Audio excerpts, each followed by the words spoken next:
Hello, everyone. Welcome to the show. I'm going to talk about Scream 7 today. Now, Scream is a franchise that has been going on for over 30 years now, and I've been watching it ever since it came out. So, I was very young when it came out. I wasn't supposed to watch it, and for a few years, the original Scream, I would watch it in a cut version because Germans love to cut their violent media. Um, it feels like they don't want to cut any racism or anything. But anyway, they want to. So this is what happened 30 years ago. We're not here to talk about 30 years ago. We're here about to talk about 2026. And so Scream 7 has released digitally everywhere. And so now we were able to watch it. And the thing is with Scream 7 is I my the idea I have about that is if I come out of the movie and it's not like I went to the theater, but if I finish watching the movie and feel satisfied, that's going to be a lot. However, Kevin Williamson has come back to write and direct, so he's doing two things at once, and this movie probably didn't have the best luck in its entirety in its production. There was a lot of firing going on over, things like genocide and stuff like that.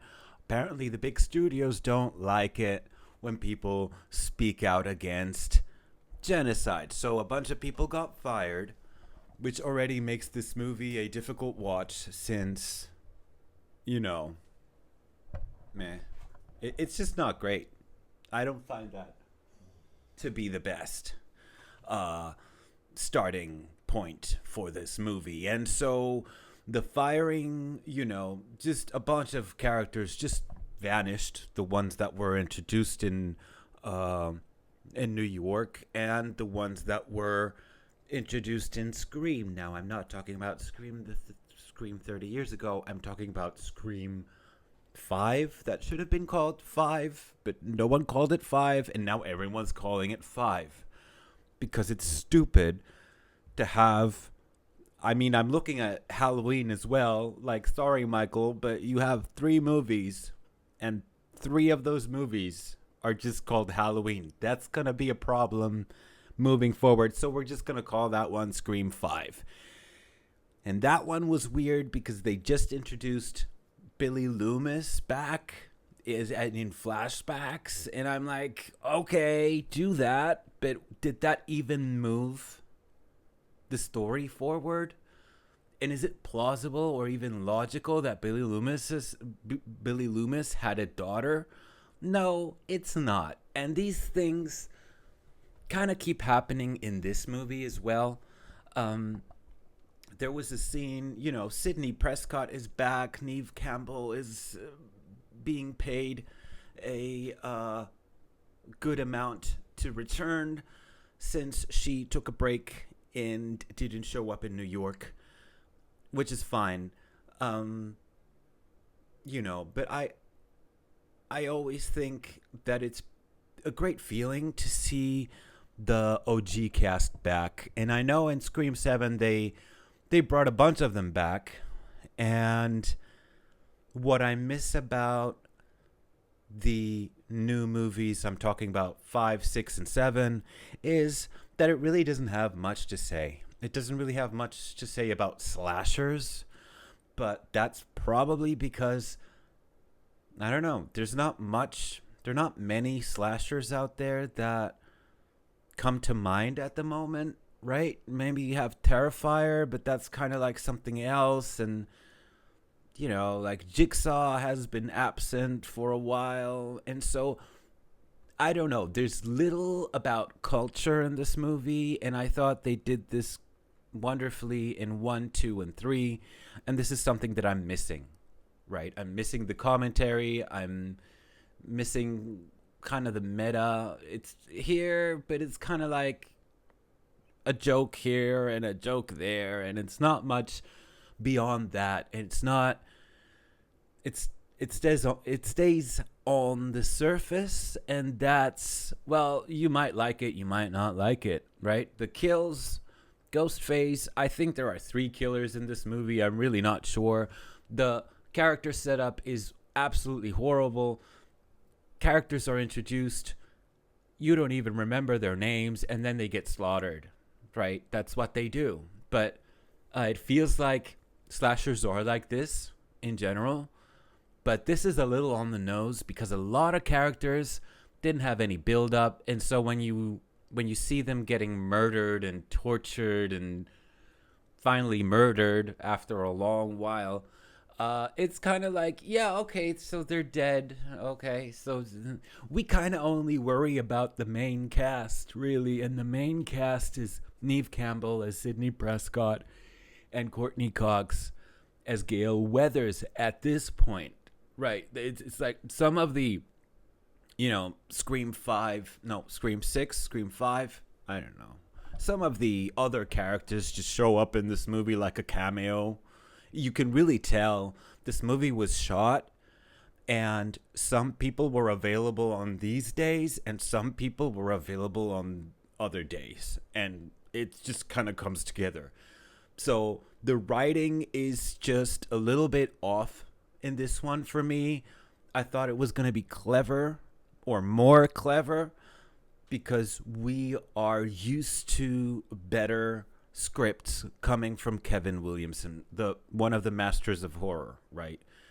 He wrote and directed this movie, probably needed some help. I think he needed help directing or something like that. Something seems off. The pacing is all weird. The characters are not really introduced. They're just there and then they die. Some scenes are just recreated from the original, and there's no substance. There's no substance to that. Sorry, I need to hear myself or else I'll start mispronouncing things. And so all of that is already like a difficult foundation for this movie to work. And then Scream 6 had even bigger issues, I think. And so I'm glad that it wasn't that severe here. I miss David Arquette. I really miss David Arquette. I do think sometimes they kill the OG cast off in order to be edgy. But these decisions are decisions that, there's no returning from them. Unless you make a movie and it turns out that everything else was a dream. And that usually doesn't work. It won't work in the box office. So with all the firing and with all the controversies, and there's apparently been some reshoots in this movie, so it wasn't easy to make this. But then again, Hollywood is a machine. It wants to release the movies, and it wants to, stand by the product that they made, even though it was rushed. And I think this is what happened here. I think it's a little bit rushed. I think it needed a little bit more time in the oven, particularly the script. And I'm happy to say, though, that this is probably the first Scream movie where I was able to guess who one of the killers were. Not that it really makes sense. I think with Scream 7 being the 7th movie of this franchise, it becomes a little bit silly as to why people are hunting down Sidney Prescott, since she is just a woman who is completely innocent, and somehow people have been targeting now for decades. Now, obviously, the movie sells like a bunch of psychopaths going after a bunch of people, including Sidney Prescott. I do believe the Ghostface voice was underutilized in this movie. A lot of people are saying that the first 15 minutes of the movie were great. And I'm thinking, I just think it was okay, the first 15 minutes. There was some tension built. I feel like this movie at least has a better pacing than the new I Know What You Did Last Summer, which also is another movie series that has now 2 movies with the same damn title.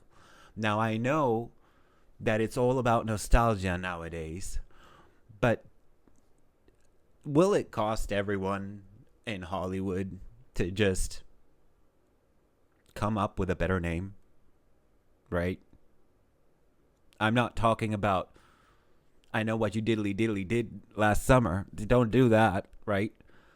But it's all of that. It's a lot of that. And I'm sorry to say that a lot of movies nowadays, they just don't leave a mark. They don't leave an impression. In terms of the writing, I think Kevin Williamson is a better writer. And this movie doesn't show that. There was a scene where Sidney Prescott's daughter, which I'm sorry, I know her name. She was named after Rose McGowan's character,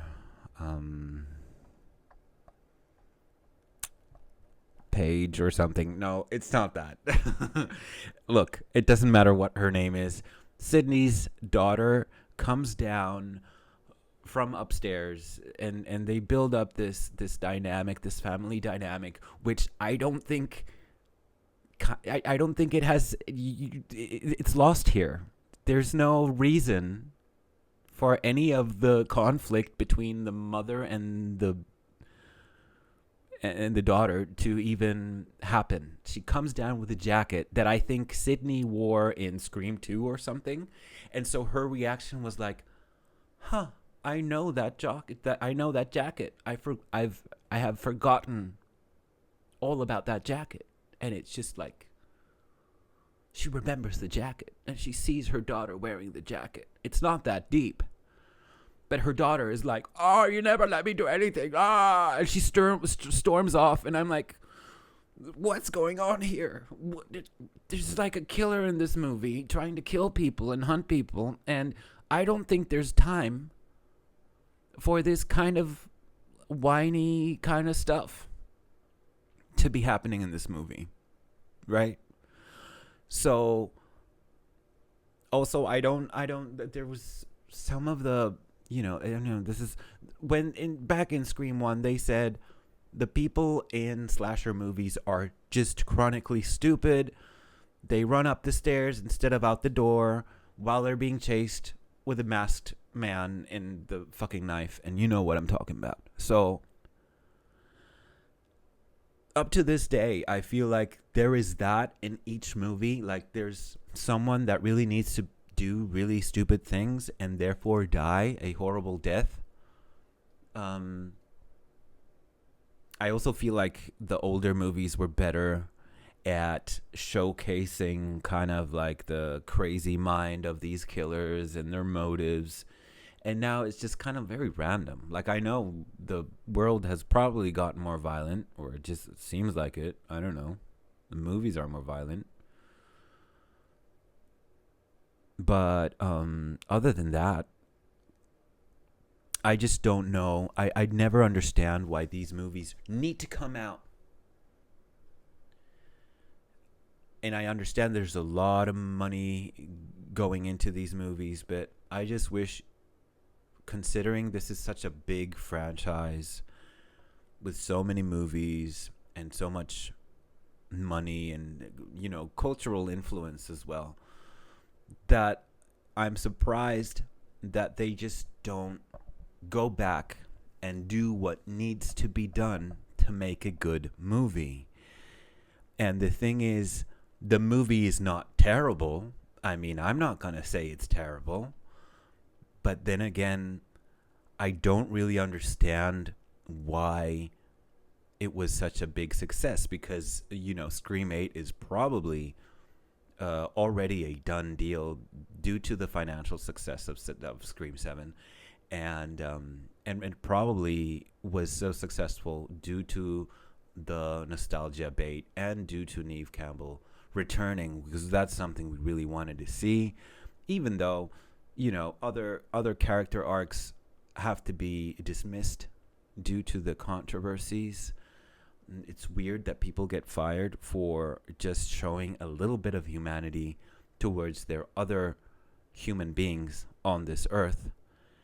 Um, and yeah, it's kind of reminds me a little bit of the Stranger Things 5 fiasco. There's so many negative press that when the time comes and you sit down to watch said media, you kind of feel, you don't feel the way you should feel as when a movie, when there's a movie with a lot of scandals in its background, it carries a weight compared to a movie with no scandals. Like, I can enjoy a movie without scandals just a little bit better than something like Scream 7, and then you watch it and then you don't enjoy it as much, and then you realize, oh, okay, I didn't enjoy this as much because they couldn't make the best movie that they wanted to do, and that's a shame.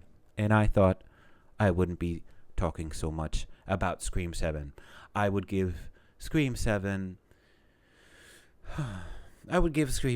a 5 out of 10 points. And now I want to know what you thought about the movie. Did you like it? Do you think it's a success? Do you think it lives up to the Scream franchise and the Ghostface?